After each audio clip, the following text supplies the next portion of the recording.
Mas por que que Jesus se coloca como cordeiro, fazendo essa analogia com o sacrifício do Antigo Testamento e tudo mais? Sendo que ele O, era uma quebra, né? ele era quebra, mas esse cordeiro está presente na linguagem bíblica, designadamente como tendo existido desde antes do Big Bang, desde antes da fundação do mundo. Esse... Claro que não era um cordeiro, não era nada disso, é um símbolo. Ou seja, o que se está dizendo quando Paulo fala isso, quando João fala isso no Apocalipse, quando Pedro fala isso, que ele é, o João Batista disse que ele era o Cordeiro de Deus que tira. É, E o tempo verbal que ele usa é tirou, tira e tirará. É quem tira sempre, quem arranca o pecado do mundo para sempre. para sempre. Não que ninguém esteja pecando, mas quem crê que ele tira, se pacifica. E todo aquele que se pacifica começa a entrar num estilo de vida infinitamente menos atormentado pela ambivalência humana. E eu sei disso porque eu experimento isso. Eu não sou um teórico disso, eu sou um prático disso. A minha vida inteira. Eu estou te falando o que é vida em mim. Tá. Então, o Novo Testamento diz isso, diz que era um processo, diz que teve os seus dias, mas olha as palavras que Paulo usa. Paulo diz que entrou em estado de esclerosamento. A lei de Moisés entrou em estado de esclerosamento. O autor da carta aos Hebreus diz que caiu em caducidade, caducou, é, entrou em estado alzheimico, não sabe mais concatenar nada com o mundo real e atual. Aí tem um monte de expressões assim. No entanto, João, Pedro, Paulo e João Batista, que aludem ao Cordeiro, porque Jesus nunca falou, eu sou o Ah, ele Cordeiro. nunca Não. falou? Ele só viveu como um cordeiro, Ah, eu achei que ele... ensinando a viver como cordeiro. Sei. E foi à cruz como cordeiro, sem abrir a sua boca, cumprindo a profecia de Isaías 53. Aí, pois bem, eles dizem que o Cordeiro de Deus foi imolado antes da criação do mundo, o que quebra um paradigma do O cristianismo. que quer dizer isso? Pois é, quebra um paradigma do cristianismo constantiniano, dos credos, dos concílios para escreverem teologias que eu chamo de anatomias divinas. Os caras tentaram destroçar Deus, remontá-lo, frankensteinianizaram Deus nesses concílios. Mas esses apóstolos disseram, ele foi imolado antes da fundação do mundo. O que isso significa? O cristianismo desenvolveu a teologia de que Deus criou, aí deu tudo errado, É, aí ele enviou Jesus. não, é, Ele tentou consertar, ele consertar veio, com foi, o dilúvio, com veio outras... É, consertando, tá, consertando, não dava certo, sempre certo. estragava de novo, aí vai, Aí vai, tem a última cartada é foi Jesus. Jesus, é. E aí joga a última cartada lá, e de modo que Jesus a redenção É. acontece para salvar a criação.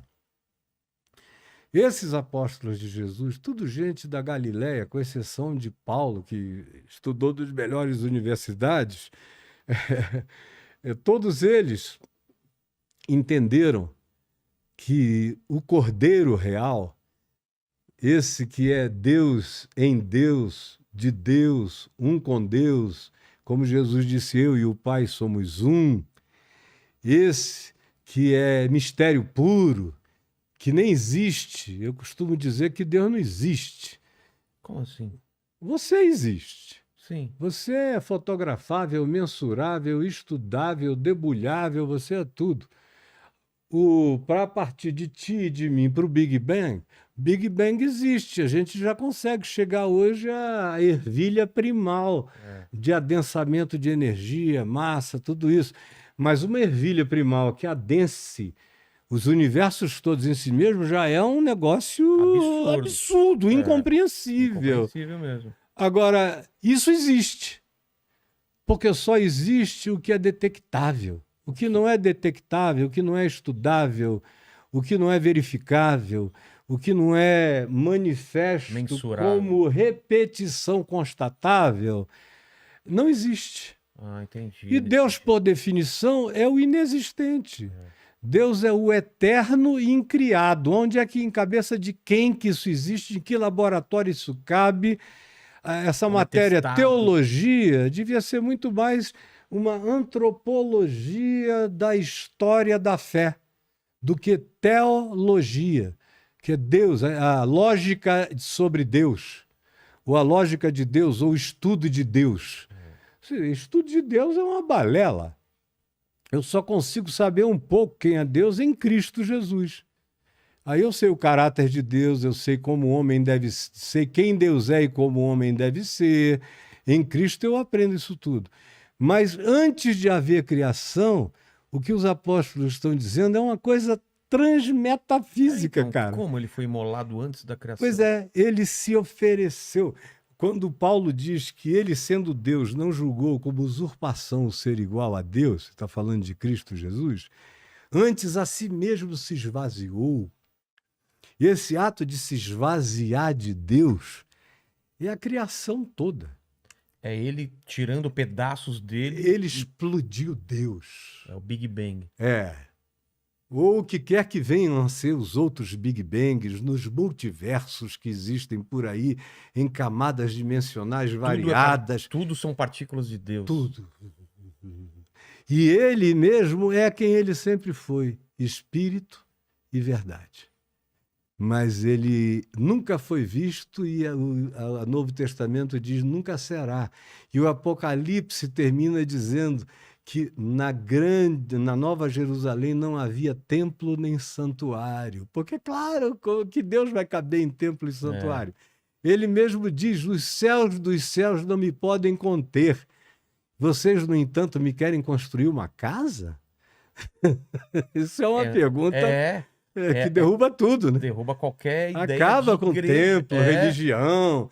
Igreja sou eu, é você. Igreja é gente. Em Onde tiverem dois não é reunidos, prédio, dois ou três. dois ou três em minha presença. Em meu nome eu aí estou com eles. Então, na Nova Jerusalém não tem santuário. E João diz, a única coisa que tem é a luz do Cordeiro. Vapu, vapu. Vapu, vapu. Vapu, vapu.